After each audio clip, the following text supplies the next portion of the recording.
Bonjour à tous, c'est Séverine. Je suis très heureuse de vous retrouver sur ma chaîne Trouver la paix et la paix et la joie du Christ, des paix et des joies surnaturelles en toutes circonstances. Aujourd'hui, c'est la deuxième partie du podcast Tu es plus que vainqueur en crise, spéciale difficulté conjugale et familiale. J'espère que vous avez pu écouter la première partie de lundi. Sinon, allez cliquer sur la chaîne, faites-le. C'est très important. Alors, frères et sœurs, voilà. On va démarrer tout de suite par une citation très importante de Romains 12, 02. Ne prenez pas pour modèle le monde présent, mais transformez-vous en renouvelant votre façon de penser pour discerner quelle est la volonté de Dieu, ce qui est bon, ce qui est capable de lui plaire, ce qui est parfait. Alors, vous vivez des difficultés conjugales, familiales, et vous commencez, voilà, vous recroqueviller sur vous-même, à rentrer dans les ténèbres et à vous désespérer. Et là, stop! L'Esprit Saint vous dit stop, ne désespère pas, je suis en toi par le baptême, invoque-moi, et je viendrai dissiper tes ténèbres. Alors frères et sœurs, nous allons invoquer l'Esprit Saint ensemble pour qu'il descende sur nous et qu'il dissipe tous les ténèbres sans exception. Viens, viens, Esprit du Seigneur, viens embraser nos cœurs, embrase-moi. Oh, oh, oh. Viens, viens, Esprit du Seigneur, viens embraser nos vies, visite-moi. Oh, oh, oh. Viens, viens, Esprit du Seigneur, viens embraser nos vies, délivre-nous. Oh, viens, viens, Esprit du Seigneur, viens embraser mon cœur, embrase-moi. Oh, oui, Saint-Esprit, nous croyons en toi, tu es le troisième membre de la Sainte Trinité, et tu peux tout, tu peux transformer le mal en lumière, les ténèbres le mal en vient, les ténèbres en lumière. Alors nous croyons en toi, nous croyons en ta puissance, nous croyons que nous avons ta puissance en nous. Alors nous te demandons, voilà, nous t'invoquons, descends dans nos vies, descends dans nos difficultés conjugales et vraiment transforme le conjoint pénible et difficile en un conjoint rempli de joie, rempli de douceur et d'amour. Nous y croyons, Seigneur. Nous invoquons ta protection sur nos couples. Nous invoquons ta protection sur nos familles.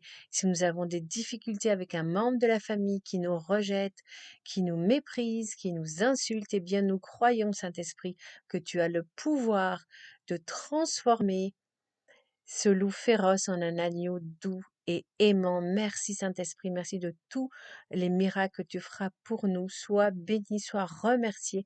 À l'avance, Saint-Esprit, nous avons confiance en toi. Et oui, voyez, frères et sœurs, c'est très important dans les moments difficiles d'invoquer le Saint-Esprit, car lui seul peut nous aider à transformer les ténèbres en lumière.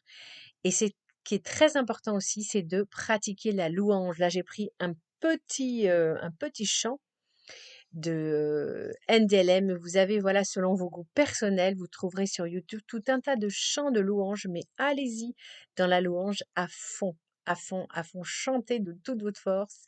Laissez-vous aller, laissez-vous porter par vraiment la louange. Quand on chante, on prie deux fois. Et franchement, ça fait énormément, énormément de bien.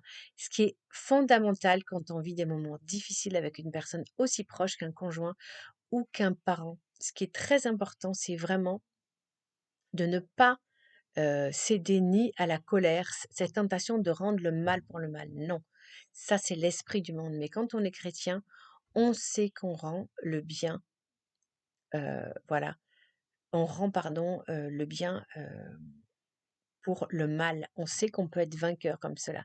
Donc on va vraiment, s'il y a cette idée-là, qu'avec ce membre de la famille avec qui vous avez des difficultés, eh bien vous n'allez pas céder à la colère.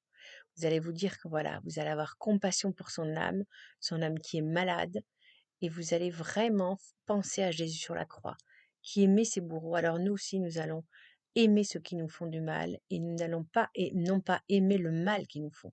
Nous allons aimer leur âme parce que leur âme, elle est sacrée. Elle a été créée par Dieu.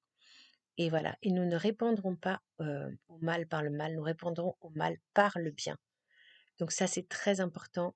Restez toujours vraiment, rejetez la colère, rejetez la vengeance. Et si vous ne savez pas quoi répondre, eh bien ne parlez pas. Restez dans un silence, restez dans un silence sain. Et vous pouvez aussi demander quand vous avez des conflits, de demander à l'Esprit Saint.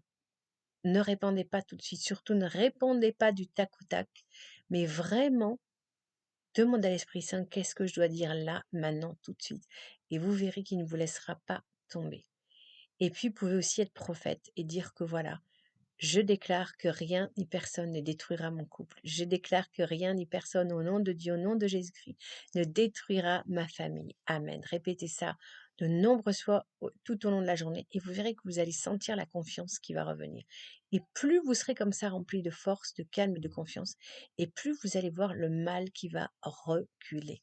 Essayez vraiment face, voilà, à un conjoint ou un parent difficile, à la fois de dire des paroles de vérité, de dire voilà, ton comportement me blesse, pourquoi fais-tu ça? Ça, évidemment, il ne s'agit pas d'être dans le déni, mais surtout, choisissez un moment où vous sentez que la personne est capable de l'accueillir.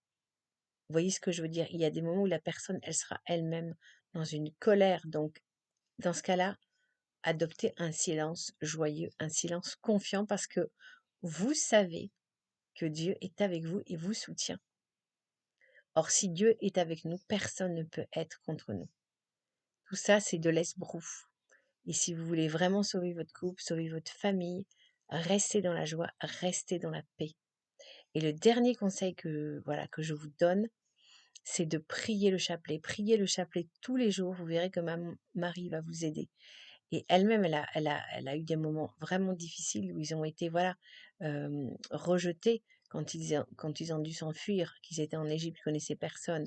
Marie, quand elle était au pied de la croix, elle a été insultée. On s'est moqué d'elle, mais elle n'a jamais rendu le mal pour le mal. Elle a rendu le bien pour le mal. Vous vous rendez compte de ça? Donc vraiment, prenez modèle sur Marie et vous verrez vraiment, au nom de Jésus-Christ, que vous serez vainqueur et même plus que vainqueur dans tous vos problèmes conjugaux et familiaux. Voilà, j'espère que ce podcast vous aura apporté beaucoup de paix, beaucoup d'espérance surtout. Les choses ne vont pas se faire du jour au lendemain, mais vous allez voir que de jour en jour, vous aurez de plus en plus de force. Alors n'hésitez pas à réécouter ce podcast aussi souvent que nécessaire, ainsi que le premier. Pensez à liker, à partager pour répandre vraiment la force, la victoire du Christ dans tous les couples en difficulté et toutes les familles.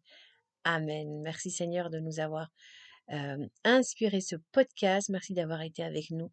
Et voilà, et nous te prions, nous allons faire un autre Père pour que vraiment que tous les couples en détresse, eh bien, retrouvent une paix, un apaisement, que tous les conjoints difficiles, violents, s'apaisent et deviennent doux comme des agneaux et que tous les membres de la famille qui ont des comportements dangereux, des comportements inadmissibles, eh bien, qu'ils reviennent dans le droit chemin. Merci Seigneur, nous avons confiance en toi. Jésus, j'ai confiance en toi. Jésus, j'ai confiance en toi. Jésus, j'ai confiance en toi. Notre Père qui es aux cieux, que ton nom soit sanctifié, que ton règne vienne, que ta volonté soit faite sur la terre comme au ciel. Donne-nous aujourd'hui notre pain de ce jour. Pardonne-nous nos offenses comme nous pardonnons aussi à ceux qui nous ont offensés. Et ne nous laisse pas entrer en tentation, mais délivre-nous du mal. Amen. À très bientôt, on se retrouve vendredi. D'ici là, soyez bénis. Ciao.